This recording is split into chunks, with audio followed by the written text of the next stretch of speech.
Good morning students. आज हम सुभद्रा कुमारी चौहान की दो फेमस जो कविताएं हैं वो रीड आउट करने वाले हैं। पहली कविता है जलियांवाला बाग में बसंत और दूसरी कविता है झांसी की रानी। तो फर्स्ट कविता हम रीड आउट करते हैं जलियांवाला बाग। जलियांवाला बाग की आपने कभी ना कभी इंसिडेंट ज़रूर सुना होगा, ठीक है, कि जब अंग्रेज़ों का इंडिया में राज था तो उन्होंने मार्शल लॉ लागू कर दिया था कि कोई भी जो 4 आदमी से ज़्यादा इकट्ठे वगैरह नहीं हो सकते। तो उनका एक साइमन कमीशन आया था, वो गलत कानून लेकर आए थे इंडिया के लिए।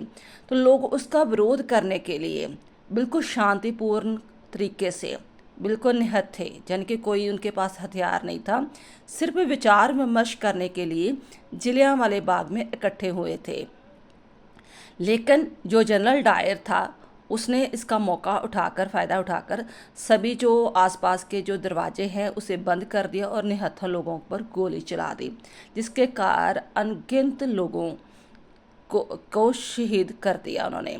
ठीक है, तो कवित्री आज कहती है कि देखो, जब बसंत आती है तो उसे रिक्वेस्ट करती है कि ठीक है, बसंत जब आते हैं लोग खुश होते हैं, फूल होते हैं, खुशबू फैलती है, लेकिन कहती है जब तुम जहाँ आना तो तुम बिल्कुल चुपके से आना, क्योंकि जहाँ पर कोई खुशी का माहौल नहीं है, जहाँ सिर्फ मातम ही छाया हुआ है, जहाँ बड़े बूढ़े बच्चे, ठीक है, स्त्रियाँ उनका विरलाप करते दिखाई देते हैं। ठीक है, उनकी आत्मा जो अभी भी विरलाप करती दिखाई देती है।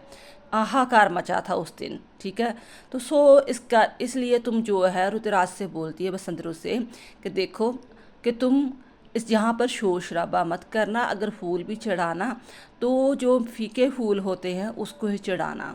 ठीक है, तो वो मार्मिक एक दृश्य पेश करती है कि किस प्रकार जो जलियांवाला बाग में एक हाहाकार मचा था। तो चलो स्टार्ट करते हैं। कहते जहाँ कोकला नहीं काग है शोर मचाते, काले काले कीट ब्रह्मर का ब्रह्म उपजाते, कलियां भी अधखिली मिली है कटक कूल से, वे पौधे वे पुष्प शुष्क है अथवा जुलसे। पहले तो आपको प्रसंग पता होना चाहिए कि कैसे लिखना है। कि प्रस्तुत पद्यांश किसका लिखा हुआ है? सुभद्रा कुमारी चौहान का लिखा है। कविता का नाम क्या है? जलियांवाला बाग में बसंत। ठीक है, तो किताब का नाम क्या है? काव्य कुंज। किताब का नाम क्या है? काव्य कुंज। और इस कविता में कहना क्या चाह रही है कि 1919 में अमृतसर में इस बाग में हजारों निहत्थे भारतवासी जनरल और डायर की क्रूरता का शिकार हुए थे, मारे डाले गए थे। उस बाग में बसंत कैसे आए ताकि शहीदों के कष्ट बिल्कुल ना हो, और इस बात का वर्णन कविता में हुआ। कवित्री बसंत ऋतु से कहती है कि ठीक है, इस प्रकार आपने प्रसंग लिखना है। कविता का नाम, कवित्री का नाम, बुक का नाम और कहना क्या चाहा है।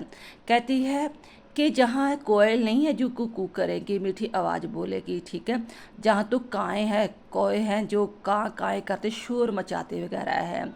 तो जो जो कीट पतंगे वगैरह है वो बोरे का एक एक भ्रम फैलाते हैं कि वो फूलों को ऐसे खिला रहे हैं। कलियां भी जहाँ अधखिली हुई मिली हुई है, जो कांटों से उलझी हुई है, वे पौधे वे पुष्प शोष्क अथवा उलझू से, जो पौधे वगैरह है वो भी छोटे छोटे पौधे जो वो भी झुल से पड़े हैं। कहने का भाव कि जहाँ पर कोई भी खुशी का माहौल नहीं है, जहाँ पर जस्ट मातम ही छाया हुआ है, तो तुम अगर आना भी तो धीरे से आना, जो प्रवेश करना। तो कहता है कि परमलहीन प्राग दाग सा बना पड़ा है, हाँ जहाँ प्यारा बाग खून से सना पड़ा है, ओ प्रिय ज्योतिराज किंतु धीरे से आना, चाहिए शोक स्थान जहाँ मत शोर मचाना। कहते फूलों के प्राग से जो सुगंध है, ठीक है, परमलहीन प्राग, जो फूलों में जो प्राग होता है उसमें भी जो सुगंध है वो भी उड़ चुकी है। जहाँ जो सारा ही बाग था वो अब क्या खून से भरा हुआ है। हे ऋतुराज, हे बसंत, अगर तुमने आना है तो देरे से आना, क्योंकि ये कोई खुशी का स्थान नहीं, ये तो एक गमगीन शौक स्थान है। फिर वो कहती है अगर तुमने वायु भी चलानी है तो धीरे धीरे चलाना, ताजो किसी को भी जो है दुख ना हो। ठीक है, तो कोकिल गावे, लेकर कोयल ने गाना भी गाना है। आपको पता है बसंत ऋतु में आप कोयल की आवाज़ें सुनते हो, तो वो भी सिर्फ बराग का ही राग गाए। ठीक है, तो जो बर्मर है करे गुंजार कष्ट की कथा। तो जो बौरे हैं वो भी सिर्फ जो शहीद हुए हैं जहाँ पर, उनके ही दुख की गाथा कहानी सुनाएं। लाना संग में पुष्प, अगर तुमने जो पुष्प लेकर आने हैं, फूल लेकर आने हैं, तो ज़्यादा सचीले वगैरह बड़क तड़क वाले ना हो, उसकी जो सुगंध है वो भी बहुत कम होनी चाहिए। तो किंतु तुम उपहार भावना आके दिखलाना स्मृति में पूजा, क्योंकि तुमने जो फूल लेकर आने हैं तुम इस प्रकार लेकर आओगे कि तुम उनकी स्मारक पर एक फूल चढ़ाने के लिए आ रहे हो, ठीक है, एक समर्पित कर रहे हो उनको। इस प्रकार लेकर आना, ना कि सज धज कर या फूलों भड़कीले फूल वगैरह लेकर आना।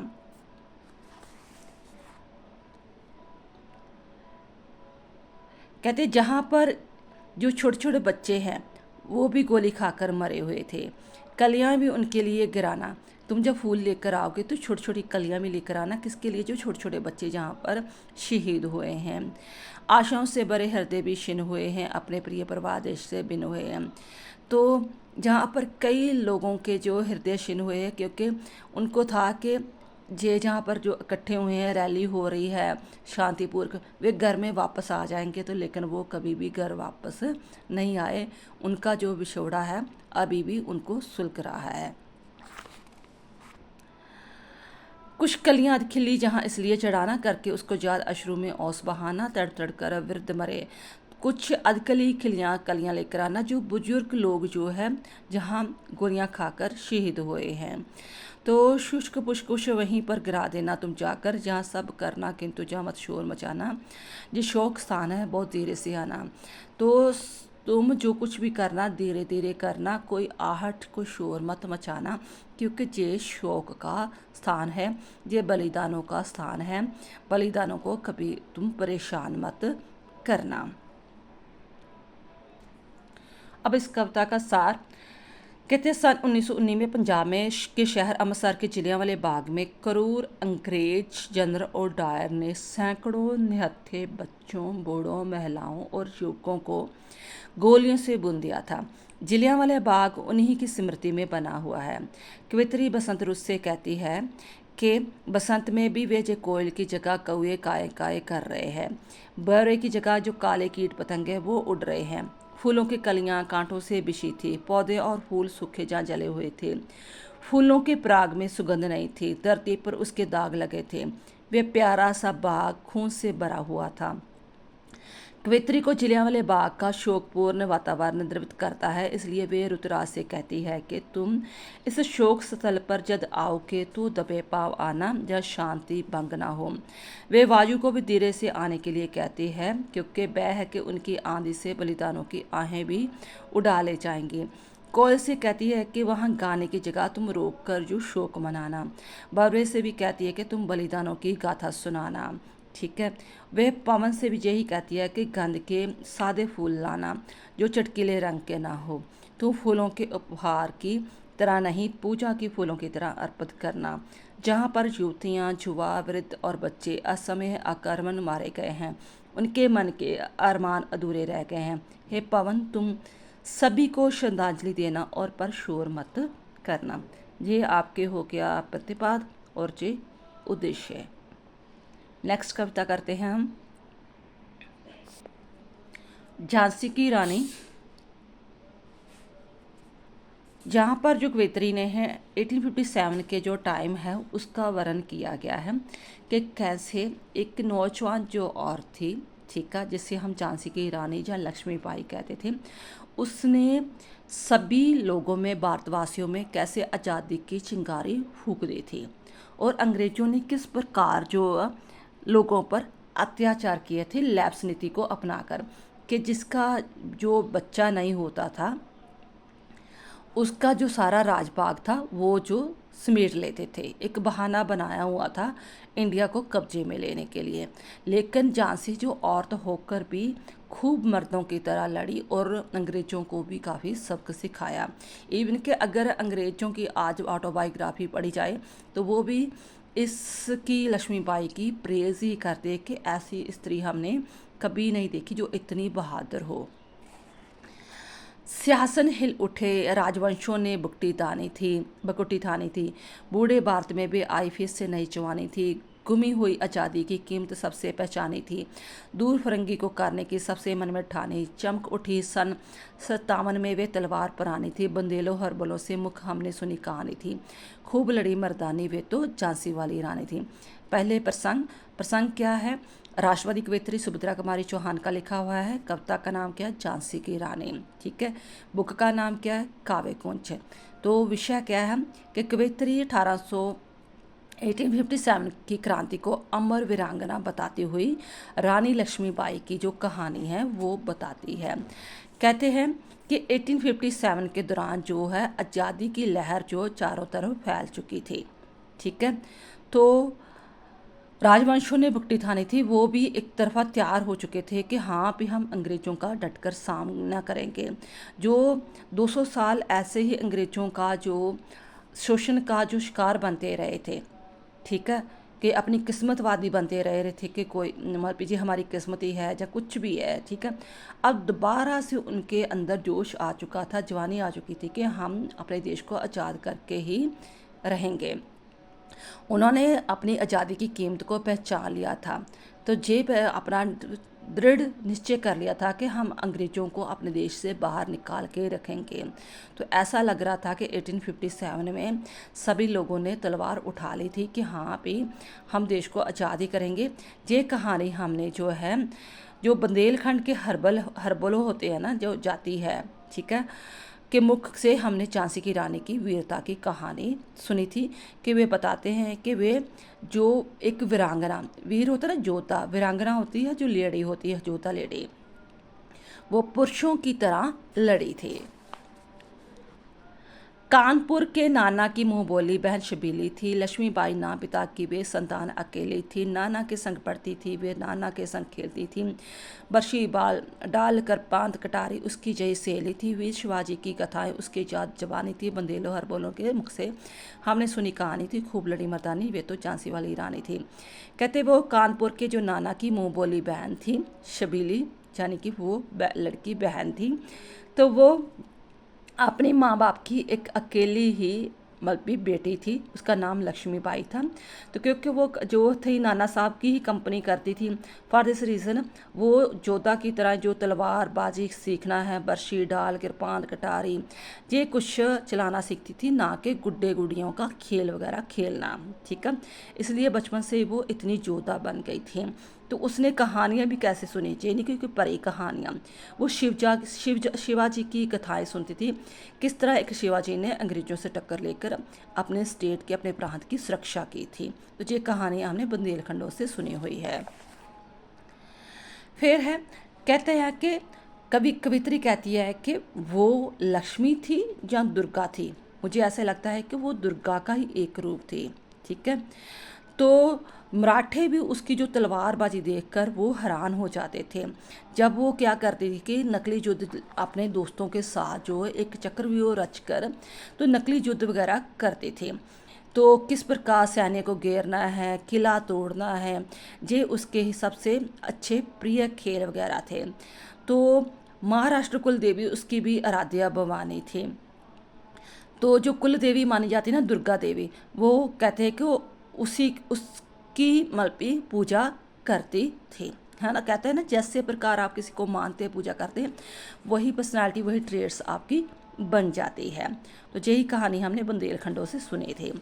कहते हैं फिर क्या हुआ, फिर जब वो उसकी शादी हुई तो उसकी शादी जो थी झांसी के जो राजकुमार है उसके साथ हो गई। ठीक है। तो सभी तरफ जो खुशियाँ का माहौल वगैरह छाया हुआ था। सुबह बंदेलों की वृद्धावाली से वे आई। झांसी थी चित्रा ने अर्जुन को। ऐसा लग रहा था कि जैसे चित्रा ने अर्जुन को पा लिया था, भवानी ने शिवजी को पा लिया था। इस प्रकार जो था को झांसी की रानी यानी कि लक्ष्मीबाई का, तो झांसी की लक्ष्मीबाई और जो झांसी के राजकुमार थे गंगाधर राव के साथ शादी हुई थी। यह कंपैरिजन किया है। ठीक है, कि दोनों की जोड़ी ऐसे थी। उदित हुआ सौभाग्य मुदित महलों में उजियाली शाई, किंतु कालगति, मतलब ऐसे लग रहा था कि अब चारों तरफ जो खुशियाँ ही खुशियाँ महलों में छा रही थी, लेकिन ये खुशियाँ ज़्यादा समय तक ना रही। धीरे धीरे जो कालीकट आशानी शुरू हो गई। कालीकट एक कहने का भाव कि जो शुरू से ही तीर कमाने चलाने वाली लड़की थी, उसे चूड़ियाँ कब पाएगी। कहने का भाव कि उसका सुहाग उजड़ चुका था, ठीक है, वो विधवा हो चुकी थी। उसके पति जो गंगाधर राव थे वो मर चुके थे, शहीद हो चुके थे। तो वो दूसरी बात ये भी हुई कि वो निसंतान मरे थे, जिसके कारण और भी राज में जो सनसनी फैल गई कि अब क्या करेंगे, अब अंग्रेजों लैप्स नीति के अधीन जो थे उसका राज भी जो कब्जे में ले लेंगे। ये हमने कहानी बुंदेलखंडों से सुनी थी। बुझादीप झांसी का तब डलहौजी मन में हर्षाया। जब जो झांसी का जो गंगाधर राव है उसकी डेथ हो गई तो डलहौजी अंदरों अंदर जो था मन में ही मन में बहुत खुश हुआ कि जे भी राजपाट अब मेरे अंदर अधीन आ जाएगा, ये अच्छा मौका है। उसने तुरंत जो फौजें वगैरह लेकर अपना झंडा जो है वहाँ पर फहरा दिया। कहते हैं कि आभूषण रानी ने देखा झांसी हुई वीरानी थी, तो ऐसे लग रहा था कि जो रानी थी वो अपने सामने, क्योंकि इतनी योद्धा लड़की थी वो रानी थी, तो अपने सामने ही अपने जो अपना जो प्रांत है, राजमहल है, वो अंग्रेजों के कब्जे में आता हुआ देख कर वो विरलाप से भर रही थी। अनुनय विनय नहीं सुनता विकट फरंगी की माया, व्यापारी बन दिया चाहता था जब ये बात आया। कहता है कवित्री उसका पिछोकड़ बताती है अंग्रेजों का। कहते हैं कि ये जो अंग्रेज है बहुत ही निर्दयी है जी, किसी की प्रार्थना कभी नहीं सुनेंगे कि नहीं कि तुम ये राजपाट छोड़ दो। ये तो एक्चुअली व्यापारी बनकर आए थे, लेकिन धीरे धीरे हमारे देश पर ही इसने कब्जा कर लिया। और डलहौजी ने तो ऐसा और भी क्रूर काम किया कि वो धीरे धीरे सारे भारत को ही अपने कब्जे में लेना शुरू कर दिया। राजा और नवाबों को भी उसने पैरों पट कराया। रानी दासी बनी वे दासी जब महारानी थी। तो जो रानी थी यानी कि वो लक्ष्मीबाई, जो लक्ष्मीबाई थी झांसी की रानी बनी हुई थी, अब वो दासी बन चुकी थी।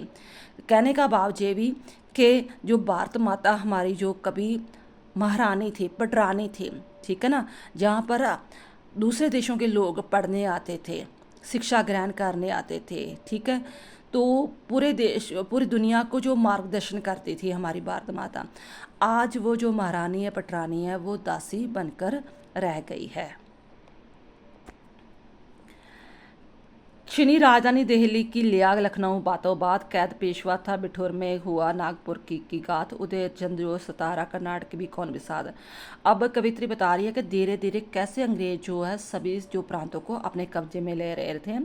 दिल्ली हो गया, जो कैद की पेशवा जो बिठूर में था उसे भी कैद कर लिया गया, नागपुर हो गया, उदयपुर हो गया, तंजौर हो गया, सतारा कर्नाटक, सभी पर वो धीरे धीरे गात जमा रहे थे।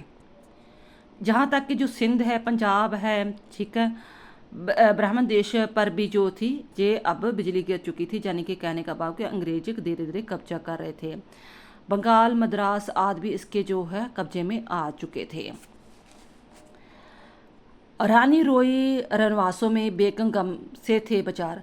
जहाँ पर जो कवित्री है बताती है कि देखो जो जो कब्जे में राजमहल, जो राजपाट अंग्रेज अपने कब्जे में लेते गए, तो जो उनके महंगे महंगे जेवरात होते थे, गहने होते थे, जो आलीशान जो महलों की चीज़ें होती थी, वो अब कलकत्ता के बाज़ारों में बिकने लगी थी, उनकी नीलामी होने लगी थी। तो ये चीज़ें देखकर वो जो थी रानियां बहुत ही जन के बेबस होकर बैठी हुई थी कि हमारी ही चीज़ें जो हैं उनकी नीलामी हो रही है।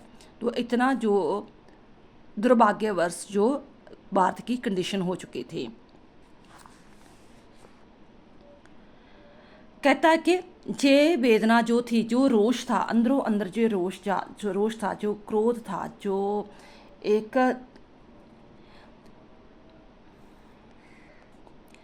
आत्मिक पीड़ा थी, वो सिर्फ महलों में नहीं, एक जो कुटिया में रहने वाले यानी कि सुधार लोग भी थे, जो किसान थे, व्यापारी थे, या कोई भी आम लोग थे, उनमें भी ये वेदना जो वो बहुत ज़्यादा शिखर पर आ रहे थे।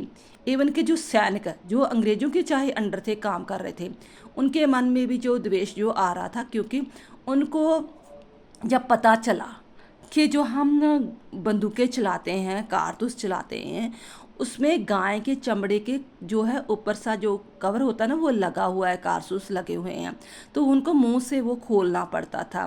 तो आपको पता है कि जो हिंदू लोग होते हैं वो गाय को माता मानते हैं, तो उसे लगता है कि हमारा इसके दौरान जो धर्म भ्रष्ट हो रहा है, तो हमारा जो पुरखों का अभिमान है वो खत्म हो रहा है। तो इसमें एक कारण जो सैनिक वो भी उसके खिलाफ होने शुरू हो गए। नाना दंतपुत पेशवा जुटा रहे थे सब सम्मान, बहन शबीली रणचंडी का कर दिया प्रकट आह्वान।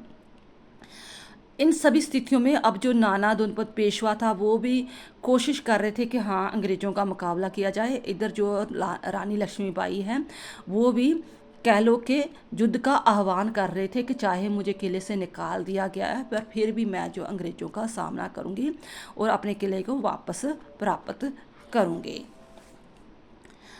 महलों ने दी आग झोंपड़ियों को ज्वाला सुगाई थी, स्वतंत्रता चिंगारी अंतरम से आई थी। अब क्या हुआ, महलों में तो ये आग फैली थी क्योंकि उनके कब्जा हो चुका था, उनकी चीज़ें नीलाम हो रही थी, उनमें तो रोष जाग ही रहा था। तो अब वो देश की आज़ादी के लिए आगे डटकर आगे आ गए थे। तो इस स्वतंत्रता की जो लहर है, आज़ादी की लहर है, ये आम लोगों में भी ये सुलगनी शुरू हो गई। इवन के जो झांसी होगी, चेती, दिल्ली, ठीक है, झांसी होगी, दिल्ली, लखनऊ, मेरठ, कानपुर, पटना, जबलपुर, कोल्हापुर, इन सभी में जो है चिंगारी उठनी शुरू हो गई कि अब हम देश को आज़ाद करा के ही छोड़ेंगे।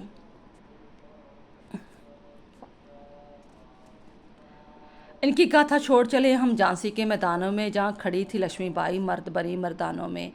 कहते चलो जो हमने जो पिछला इतिहास देख लिया सो देख लिया, अब हम बात कर रहे हैं जहाँ पर जो लक्ष्मीबाई या झांसी की रानी है वो मर्द बनकर जो अंग्रेजों का जिन्होंने सामने किया। कहने का भाव कि उसने सारे जो मर्दों की तरह वस्त्र पहने हुए थे, तलवार दान की थी, ठीक है, तो इस तरह वो आगे युद्ध में आगे आकर डट गई।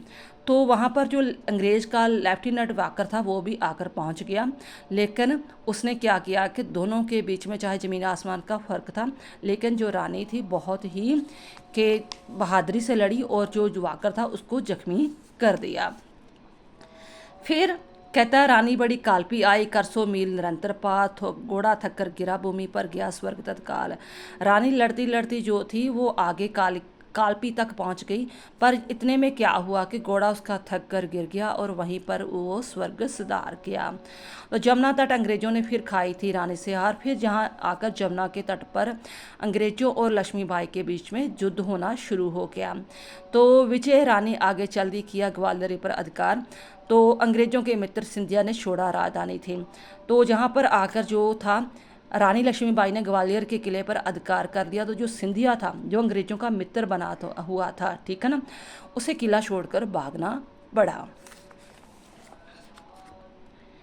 विजय मिली पर अंग्रेजों की फिर सेना गिराई। अब ने के जनरल स्मिथ, पहला कौन था, जनरल वाकर, अब कौन आया, जनरल स्मिथ आ गया है ना।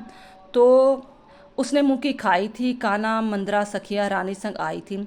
अब रानी आगे जीत प्राप्त करती करती आगे बढ़ गई, लेकिन फिर जो जनरल स्मिथ है वो आगे आके डट गया, उसे भी हार का ही सामना करना पड़ा।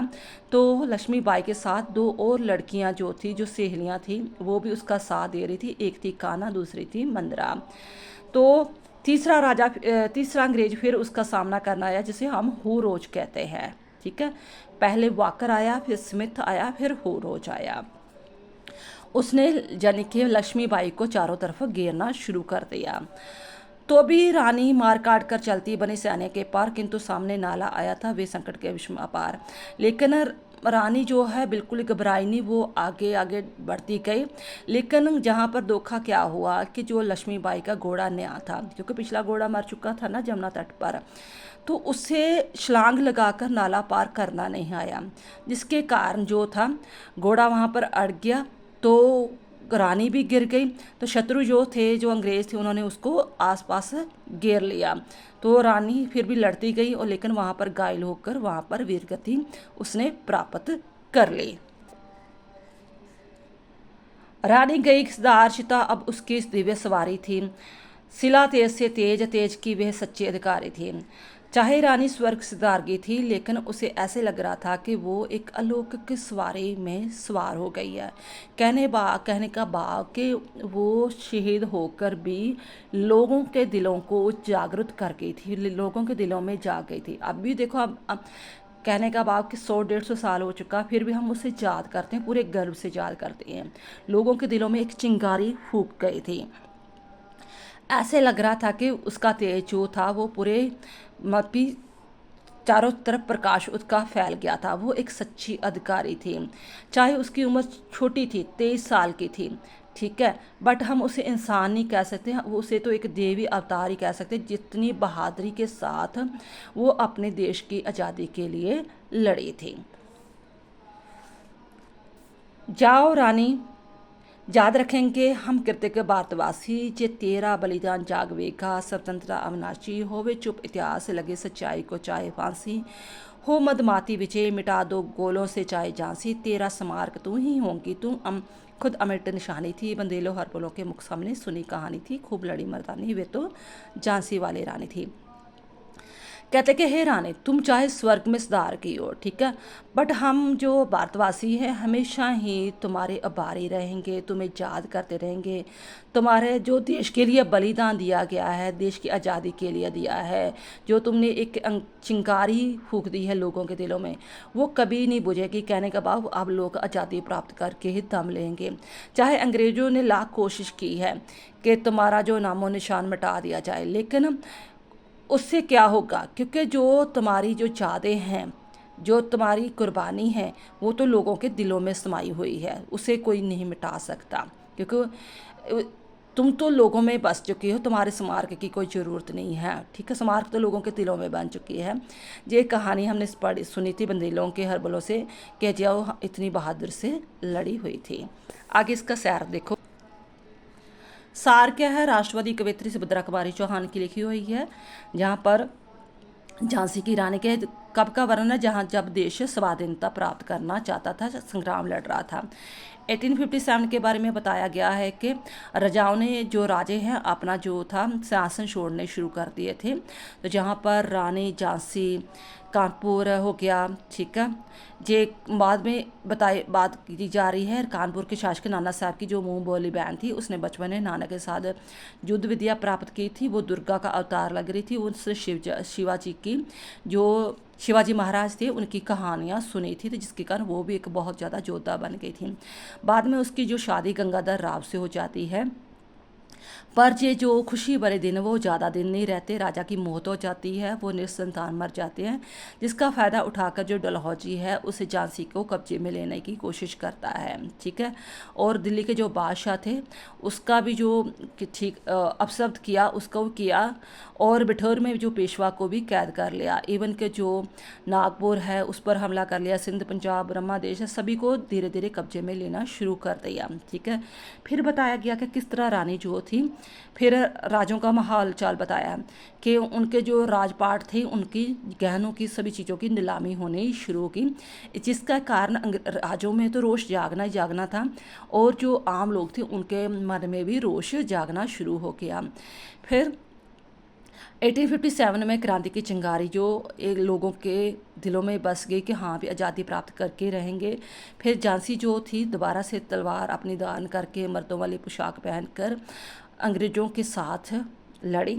मिस्टर जो लेफ्टिनेंट वाकर हो गया, स्मिथ हो गया, ह्यू रोज हो गया, ठीक है, इसके साथ उसने युद्ध किया।